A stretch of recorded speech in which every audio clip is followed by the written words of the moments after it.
السلام عليكم ورحمة الله وبركاته. ازيكم حبايبي؟ عاملين ايه؟ يا رب تكونوا بخير. وحشتوني. اللهم صل وسلم وبارك على سيدنا محمد وعلى اله واصحابه اجمعين. وحشتوني كتير كتير من الفيديو اللي فات. النهارده بقى معانا اكله جميله جميله جميله. الاكله كده ايه لما تكوني مزعله جوزك وعايزه تصالحيه تعملوا الاكله دي. معايا هنا كيلو لحمه اهوت، بس في حتتين عظم يعني، ماشي. العظم ده برضو حلو قوي هينفعنا. ومعايا هنا بتاع كيلو ونص بصل اهوت، او 2 كيلو بصل. الاكله دي بقى ايه اهم حاجه فيها البصل، ومش هنحط فيها بهارات كتير ولا نحط فيها حاجه. احنا عايزين اكله عارفين بقى ايه، اللحمه الصعيدي اللي هي لحمه صعيدي، لحمه بالتقليه كده، والصعيدي اللحمه الصعيدي التحفه دي هنعملها النهارده ان شاء الله مع بعض. بس ما تنسوش بقى مع مطبخ مشاريع في شحيره. يا ريت اللي ما يشتركش في القناه يشرفني وينورني ويشترك في القناه ويفعل زر الجرس يوصل له كل جديد، وحطوا لايك. ويلا تعالوا كده الحله مولعه عليها بس سخنه جامد. انا عايزه الحله بتاعتي تبقى سخنه جامد. هننزل بقى باللحمه. اللحمه مكعبات صغيره خالص اهيت، مكعبات كلها صغيره اهيت. عايزاها اللحمه مقطعاها كلها تقطيعه صغيره خالص، وشطفها بميه عشان هي كانت في الفريزر.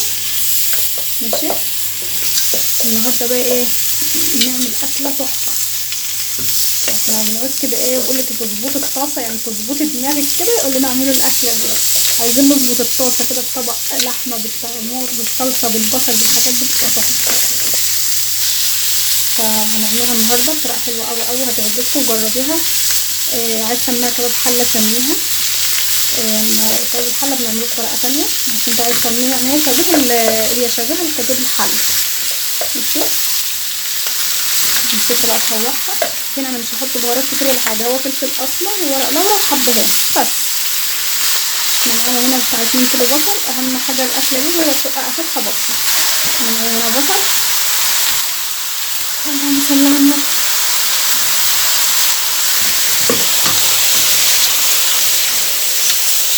حاجه بقى اشوحها تشويحه حلوه. بعد كده هنزل هنا نشوف بقى نعمل مع بعض، نكمل مع بعض نحط ايه. نجيب حبه فلفل اسمر، 3 حبات من الحبهان. خليكي عارفه انت حاطه كام واحد عشان تشيليهم وانت لما تحطي الصلصه، عشان ساعه ما تيجي تغرفي كده تبقى عارفه انت حاطه قد ايه عشان تعرفي تشيلي، عشان ما يجيش في بق حد. وهو طعمه بيبقى صعب قوي لما بيجي في بق حد يعني.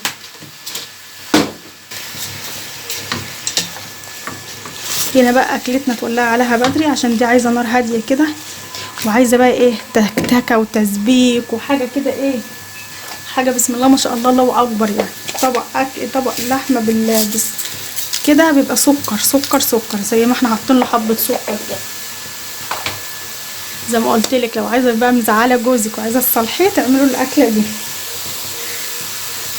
تبقى بقى ايه تتشوح على نفسها كده على نار عاليه، مش هوطي دلوقتي خالص. واقشر البصل ده.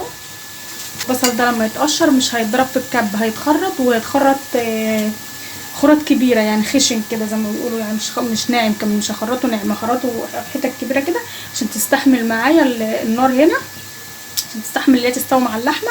ولسه هنحط عليها طماطم برده اللي هي التسبيكه، هتستحمل بقى ايه اللي تبقى ايه وانت بتاكلي كده تلاقي لحمه كده بصل كده مع الطماطم مع حته اللحمه.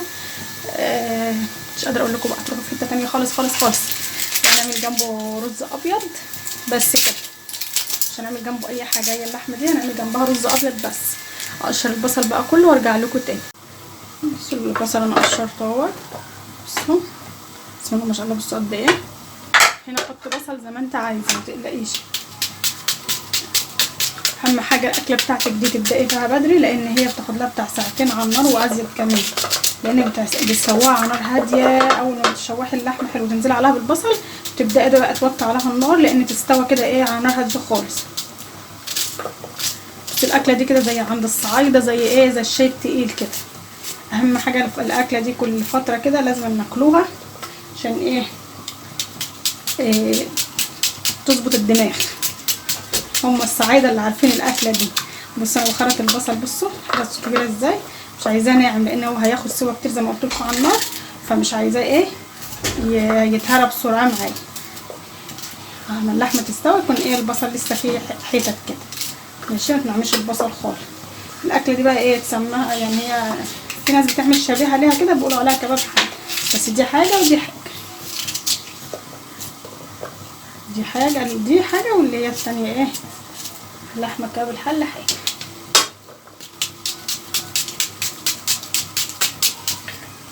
بصوا اهي بخرطها قد ايه، البصلايه بخرطها مرتين او 3 بس.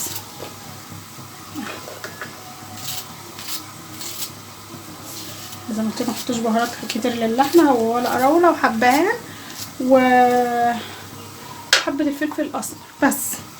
احنا عايزين اللحمه ناكل طبق لحمه كده بالصلصه كده، او بالصعيد الدق بتاع الصلصه الصعيدي كده، التقليه الصعيدي تحفه كده. بصوا بسم الله ما شاء الله. اهم حاجه لحمتك تكوني مقطعاها مكعبات صغيره عشان تيجي تاكلي تلاقي ايه حتت صغيره كده اهي. سيبها لما تنشف من الميه اللي فيها دي خالص، واكون قطعت البصل. هنزل بالبصل بس لما الميه تنشف خالص منها، متنزليش بالبصل لما الميه تنشف خالص، تبقي تنزلي بالبصل. هقطع بقيه البصل بقى، ويكون اللحمه نشفت من الميه اللي هي جايباها ديت، وبعدين نرجع معاها نشوف هنعمل مع بعض ايه تاني.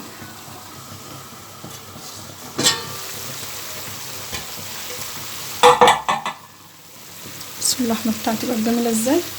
بسم الله الرحمن الرحيم. هنزل بقى بالبصل بسم الله ما شاء الله. بصوا البصل مكعبات كبيره، قطعها مكعبات كبيره خالص.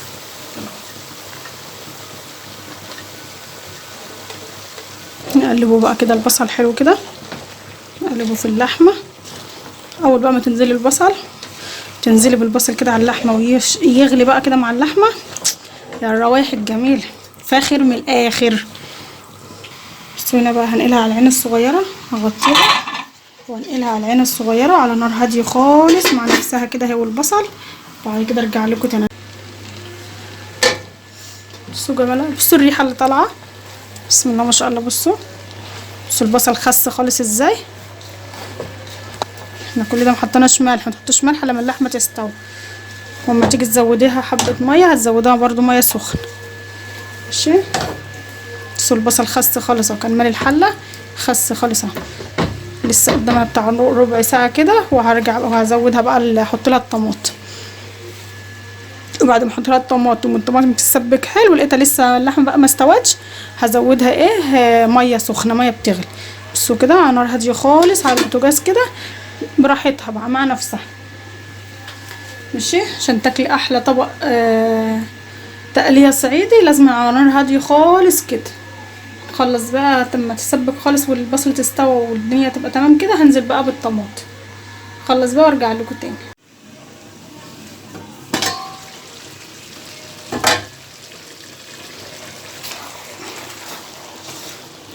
خلي بالك النار تبقى واطيه، وبرده عينك عليها تقلبيها كل شويه عشان ما تلزقش منك في قعر الحله.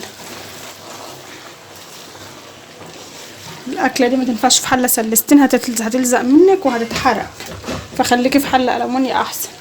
هنزل بقى بالطماطم بتاعتي. دي طماطم كانت مسبكه نص تسبيكه اللي احنا مسبكينها مع بعض في الفريزر. عايزه التسبيكه دي بعد ما تطبخي الاكل خالص يبقى عندك لوبيا او فاصوليا او عايزه تعملي بطاطس مكعبات او اي حاجه، تاخدي من نفس التسبيكه اللي فيها اللحمه ديت وتحطها على اي خضار عندك، بيطلع تحفه برضو، بيطلع بقى بطعم اللحمه والبصل والحاجه، تبقى طعمها حلو قوي. بس النهارده هستكفي كده باللحمه بالبصل كده يعني تقليه كده زي ما بيقولوا كده، تقليه صعيدي وجنبها رز ابيض وخلاص. مش هعمل جنبها اي حاجه ولا طبيخ ولا عامله جنبها اي حاجه. ما انت لو حابه تعملي جنبها فاصوليا او لوبيا او اي حاجه او بزله او اي حاجه هتعملي اول ما اللحمه تستوي هتاخدي التسبيكه اللي هي في اللحمه دي وتحطها على اي خضار عندك وتعمليه، هيطلع معاكي تحفه بقى باللحمه، بطعم اللحمه والبصل ده يطلع معاكي تحفه. طبعا نزلت عليها بالطماطم، سيبها برضو كده. وخلي بالك اول ما تنزلي بالطماطم على طول كل شويه كده تعالي قلبيها عشان ما تتحرق، ما تتلدعش منك في قعر الحله، عشان لو اتحرقت منك في قعر الحله هيعتبر الاكل كله هيبقى ريحته اللي هي التقليه المحروقه، فمش هيبقى طعمه حلو ولا ريحته حلو. نجيب بقى الرز نولع عليه، اسيبها هي كده مع نفسها واولع بقى على الرز. اعمل رز ابيض عادي خالص، اغسله واغلي ميه واحطه عليه، اشوحه الاول حلو وبعد كده اولع عليه. رز ابيض خالص عادي يعني مفيش فيه اي حاجه. احط عليه معلقه سمنه بلدي وخلاص. هولع بقى على الرز وارجع لكم تاني. بس كده الرز بتاعنا فلفلته خالص اهو على النار. حطيت له معلقتين زيت ومعلقتين سمنه بلدي. معلقتين الزيت عشان بيديلي الرز لمعه كده حلوه، وخليه مفرفر من الحبايه سايبه من اختها كده، يعني يبقى مفرفر كده الحبه الزيت، ومعلقتين السمنه بيدوا طعم حلو. انزل بقى بالملح بتاعي،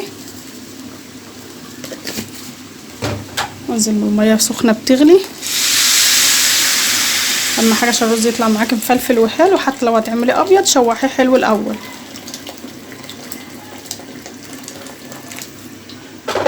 لا اله الا الله. صلوا على النبي كده وانتوا بتتفرجوا، واكتبوا لي بقى ايه رايكم في الاكله بتاعتنا الجميله دي النهارده.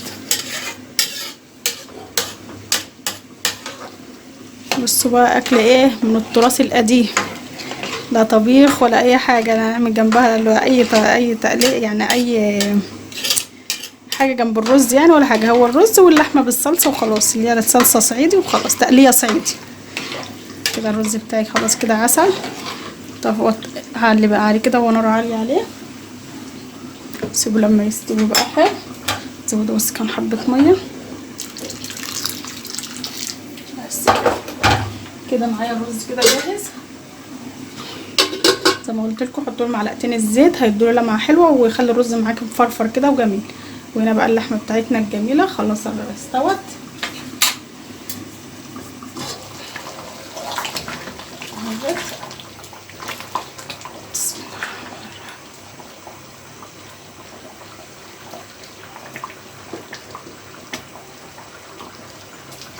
بس انا قلتلك اهم حاجه تقطعيها مكعبات صغيره عشان تبقى معاكي حلوه اهي. بصوا بقى دايبه ازاي اهي.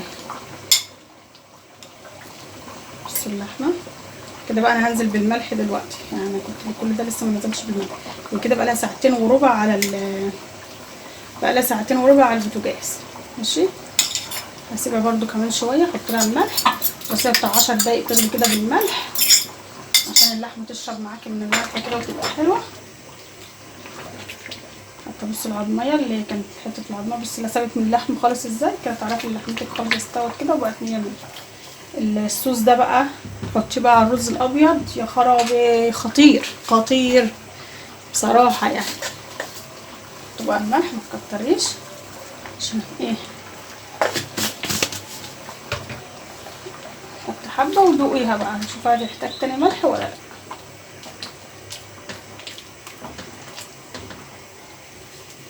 هنا بقى جاهز. سيبه بس شويه الرز يتشرب بقى كده مع نفسه، وهي تغلي 10 دقايق كده. واكلها اهو. اهم حاجه زي ما قلت لك دي تبدأي عليها بدري، قبلها يعني قبل ما تيجي تاكلي كده بساعتين او ب3 ساعات عشان يبقى معاكي ايه، تطلع معاكي حلو. ماشي، هي كده بقى لها ساعتين وربع، وهتاخد كمان 10 دقايق، هنقول ساعتين ونص على البوتاجاز على نار هاديه خالص عشان تطلع معاكي حته اللحمه زي الزبده كده، والبصل بقى مسكر كده، والدنيا بقى ايه دايبه دوبيا بقى دايبه دوب. هنخلص بقى الاكل بتاعنا وارجع لكم تاني. متنسوش بقى تحطوا لايك واكتبوا لي كومنتات حلوه كتير كتير، وقولوا لي انتوا بتتابعوني منين. ويلا خلص بقى الفيديو، اخلص الاكل بتاعنا وارجع لكم تاني. بصوا انا بقى الاكل بتاعنا بقى تحفه وغرفناه اهو. بس الصلصه بقى سبتها بتاع ربع ساعه كمان، فبقت الصوص تقل بقى كده مع اللحمه، بقى ايه عسل يستاهل بقكم والله. دي بقى بصوا طبق الصلصه ده بقى تحطيه على الرز، تاخدي المعلقه من هنا وتروحي في حته تانية خالص من هنا. طعمه كان زي طعمه زبده والله العظيم بجد. جربوا الطريقه دي للحمه، حلوه قوي قوي. طريقه حلوه ومش متعبه ولا حاجه. انت تغسلي اللحمه وتولعي عليها او هتشطفيها وتولعي عليها وتخرطي لها البصل وتعملي حبه رز، حبه تعملي جنبها باميه، حبه تعملي جنبها اي حاجه ماشي، حبه تاكلها بالعيش ماشي. احنا بنحط جنبها رز وحط جنبها عيش، اللي حابب ياكل كده ياكل واللي حابب ياكل بالعيش ياكل. بس انا وعيالي بنحبها بالرز يعني، طعمها جميل قوي بصراحه. ولحمه ديت بصراحه ايه من التراث القديم زي ما بيقولوا. لحمه تحفه.